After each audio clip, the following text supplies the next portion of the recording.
الحمدللہ نحمدہ ونصلی علی رسولہ الکریم اما بعد فاعوذ باللہ من الشیطان الرجیم بسم اللہ الرحمن الرحیم۔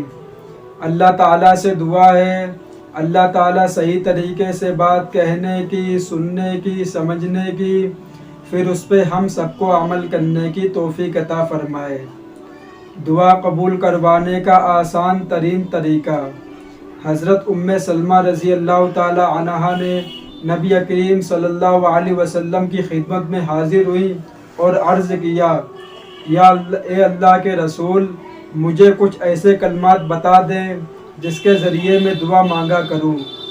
نبی کریم صلی اللہ علیہ وسلم نے ارشاد فرمایا، جب تم دعا مانگنے کے لیے بیٹھو تو 10 مرتبہ سبحان اللہ، 10 مرتبہ الحمدللہ، 10 مرتبہ اللہ اکبر پڑھ لیا کرو۔ اس کے بعد اللہ تعالیٰ سے اپنی ضرورت کا سوال کرو تو اللہ تعالیٰ ارشاد فرماتا ہے، میں نے تمہارا کام کر دیا، میں نے تمہارا کام کر دیا۔ ہم لوگ تو دعا مانگتے ہی نہیں ہیں، اتنا ٹائم ہی نہیں ہوتا میرے پاس کہ کبھی اللہ تعالیٰ کے سامنے ہاتھ پھیلا کے کچھ اللہ تعالیٰ سے مانگ لیں۔ ہم کو سوچتے ہیں کہ میرے پاس تو سب کچھ ہے، ہمیں کوئی ضرورت نہیں اللہ تعالیٰ سے مانگنے کی۔ حضرت محمد صلی اللہ علیہ وسلم ارشاد فرماتے ہیں، اللہ تعالیٰ ہر انسان کی دعا قبول کرتا ہے جب تک اس کی دعا قبول کرتا رہتا ہے، جب تک وہ اپنے منہ سے یہ نہیں کہتا ہے کہ میں نے دعا کری اور اللہ تعالیٰ نے میری دعا قبول نہیں کی۔ جب تک وہ یہ بات نہیں کہتا، اس سے پہلے اس نے جتنی بھی دعا کری تھی اس کی دعا سب قبول ہوتی ہے۔ اس کے منہ سے یہ کلمہ نکلتا، اس کی دعا قبول ہونا بند ہو جاتی اسی دن سے۔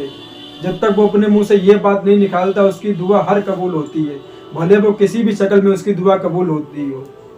حضرت عمر رضی اللہ تعالیٰ عنہ فرماتے ہیں، مجھے اس سے غرض نہیں پڑتا ہے کہ میری دعا قبول ہو رہی ہے کہ نہیں ہو رہی ہے، مجھے اس سے غرض پڑتا ہے کہ ہمیں دعا مانگنے کی توفیق مل رہی ہے یا نہیں مل رہی ہے۔ اگر مل رہی ہے تو اس کا مطلب ہے کہ دعا قبول ہو رہی ہے۔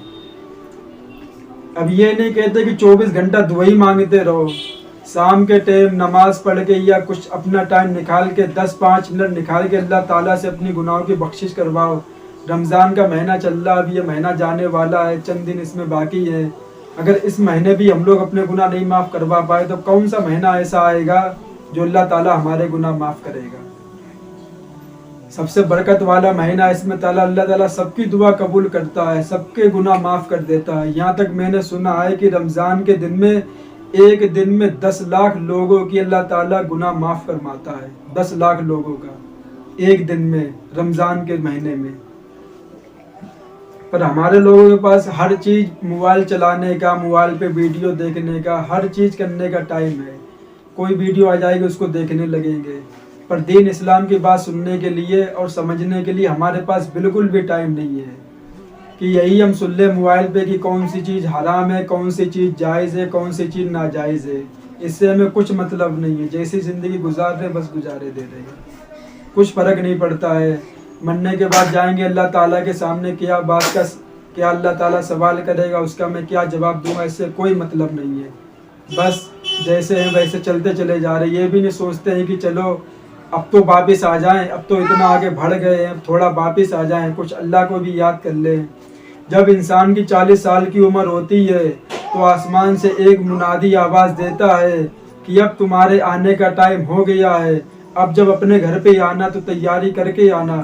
اور جب انسان کی 40 سال کی عمر ہوتی ہے تب وہ کہتا ہے کہ اب تو ہم بزنس کریں گے، اب تو ہم پیسے کمائیں گے، اب تو میری عمر ہوئی ہے کہ پیسے کمانے کی۔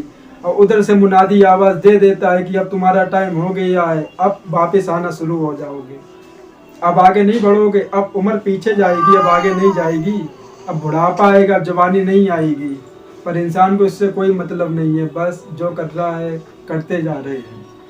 ادھر فرشتہ بیٹھا ہوا ہے، فرشتہ دن میں 2 بار گھر پہ آتا ہے دیکھنے کے لیے کہ جس کی روح قبض کرنی ہے وہ کیا کر رہا ہے، نماز پڑھ رہا ہے یا کچھ اچھے کام کر رہا ہے یا غلط کام کر رہا ہے۔ ہم لوگ کو وہ نہیں دکھتا ہے، پر وہ آتا ہے دن میں 2 بار ہم لوگ کو دیکھنے کے لیے کہ یہ بندہ کیا کر رہا ہے، اچھے کام کر رہا ہے یا غلط کام کر رہا ہے، اللہ تعالیٰ کی مان کے چل رہا ہے یا اللہ تعالیٰ کی نافرمانی کر کے چل رہا ہے۔ وآخر دعوانا والحمد للہ رب العالمین.